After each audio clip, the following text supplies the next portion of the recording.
Adik-adik, senang rasanya bisa berjumpa kembali pada tutorial penggunaan program aplikasi PASW 18, di mana pada pertemuan kali ini adalah merupakan pertemuan yang ke-6 dengan tema uji asumsi klasik, yaitu pada bagian uji heteroskedastisitas dengan mempergunakan model Gleiser. Uji heteroskedastisitas kali ini adik-adik didasarkan pada hasil proses dimension reduction factor yang telah kita selesaikan pada tutorial 3. Nah, adik-adik sekalian, untuk memulai proses uji heteroskedastisitas ini, maka mari kita pertama-tama kita buka hasil proses dimension reduction factor yang telah kita lakukan pada tutorial yang ketiga. Baik adik-adik, mari kita buka dulu tutorial yang ketiga. Ya, nah adik-adik inilah hasil yang sudah kita selesaikan pada tutorial 3 kemarin. Dan hasil inilah nanti yang kita akan proses lebih lanjut untuk bisa menghasilkan hasil uji heteroskedastisitas. Adik-adik, untuk memulai, mari kita pertama-tama kita klik Analyze ya adik-adik. Kita klik Analyze. Ini yang ada di kolom atas. Analyze. Kemudian kita klik Regression. Kemudian kita klik Linear. Nah, sebagaimana yang sudah dijelaskan di awal, bahwa apa yang kita hasilkan pada dimension reduction inilah yang akan menjadi dasar di dalam pengujian heteroskedastisitas. Untuk itu, mari kita perhatikan kelompok variabel baru yang dihasilkan dari proses reduction, yaitu X1, X2, X3, dan Y. Mari kita pindahkan dulu Y, variabel Y, kita pindahkan ke dependent. Kemudian variabel X1, X2, dan X3 juga kita pindahkan ke independent. Nah, setelah seluruh variabel ini dipindahkan ke posisinya, maka kita akan mempergunakan instrumen-instrumen yang ada di sebelah kanan ini. Dan kita akan memilih pada kali ini yaitu shift. Pada pilihan shift adik-adik, kita akan memilih unstandardized residual. Ini yang paling pertama kita klik, kita centang, lalu kita lakukan continue. Setelah itu kita klik OK. Nah, adik-adik sekalian, hasil ini kita tidak perlu kita perhatikan. Kita langsung menuju ke variabel view. Adik-adik perhatikan lagi, di bagian paling bawah di variabel view, itu telah terbentuk lagi satu variabel baru, yaitu res1. Ya, ini adalah variabel baru res1. Variabel ini nanti kita akan olah lagi untuk bisa dijadikan variabel dependent di dalam uji heteroskedastisitas. Nah, adik-adik, kita kembali ke data view, lalu kita cari data yang paling terakhir, yaitu di res, untuk kemudian kita akan klik di bagian atas dan kita lakukan blok. Kita blok adik-adik sampai data yang terakhir, lalu kita melakukan transform. Kita klik transform adik-adik, kemudian kita klik compute. Nah, dengan begitu lalu muncullah jendela seperti ini.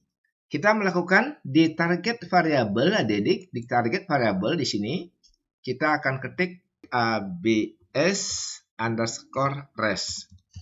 Sudah itu kita akan menuju ke sisi kanan dengan melihat di function group. Pada function group kita akan memilih arithmetica. Setelah itu kita akan turun di function and special variable, kita akan memilih ABS. Nah, setelah diklik ABS, kita klik lagi 2 kali. Selanjutnya adik-adik, kita menuju di kumpulan indikator, di kumpulan variabel yang paling bawah, yaitu di kumpulan di unstandardized. Di unstandardized ini adik-adik, kita klik 2 kali. Lalu kemudian kita melakukan klik OK. Adik-adik sekalian, kemudian setelah kita klik OK, hasil ini juga tidak kita perlu perhatikan. Kita akan sekarang melakukan regression. dari hasil yang tadi. Oke, lalu kita akan masuk ke variable view. Dari variable view ini, adik-adik bagian terakhir, kita melihat lagi ada variabel baru, yaitu ABS res. Nah, variabel inilah yang akan menjadi variabel dependent di dalam pengujian heteroskedastisitas. Mari kita lakukan sekarang pengujiannya dengan mengklik Analyze, kemudian kita klik Regression, kemudian kita klik Linear. Adik-adik sekalian, di bagian dependent ini, tempat ini sudah diisi dengan Y. Nah, karena kita akan mempergunakan ABS res, maka Y ini kita keluarkan. Kita klik di sini, lalu kita kembalikan. Lalu kita klik ABS res, lalu kita klik di tanda panah untuk mempergunakan ABS res menjadi variabel dependent. Oke. Nah, setelah itu kita klik Shift, kita hilangkan unstandardized-nya. Lalu kita klik Continue. Klik OK. Nah, adik-adik sekalian, dengan begitu maka telah selesailah langkah-langkah kita untuk menguji heteroskedastisitas. Mana yang menjadi hasil adik-adik? Nah, hasilnya adalah di koefisien ini, di tabel ini, perhatikan adik-adik di tabel ini, di mana X1, X2, X3 dikorelasikan dengan ABS res. Nah, bagaimana memaknai adik-adik hasil daripada koefisien ini? Adik-adik pahami referensinya di beberapa buku statistik maupun di beberapa metode penelitian. Apabila nilai sig masing-masing variabel lebih besar dari 0,05, maka variabel-variabel tersebut dapat dikatakan tidak terjadi gejala heteroskedastisitas. Nah, bagaimana dengan hasil yang kita dapatkan hari ini adik-adik? Pertama kita lihat X1 nilai signya 0,322. Berarti dia lebih besar dari 0,05. X2 nilai signya 0,266. Juga lebih besar dari 0,05. Kita lihat X3 adik-adik, nilai signya adalah 0,035. 0,035 ini lebih kecil dari 0,05. Nah, lalu apa maknanya adik-adik? Seperti apa yang saya sampaikan tadi, bahwa jika lebih besar dari 0,05, dia adalah tidak terjadi gejala heteroskedastisitas, sedangkan apabila dia lebih kecil dari 0,05, maka variabel itu mengandung heteroskedastisitas.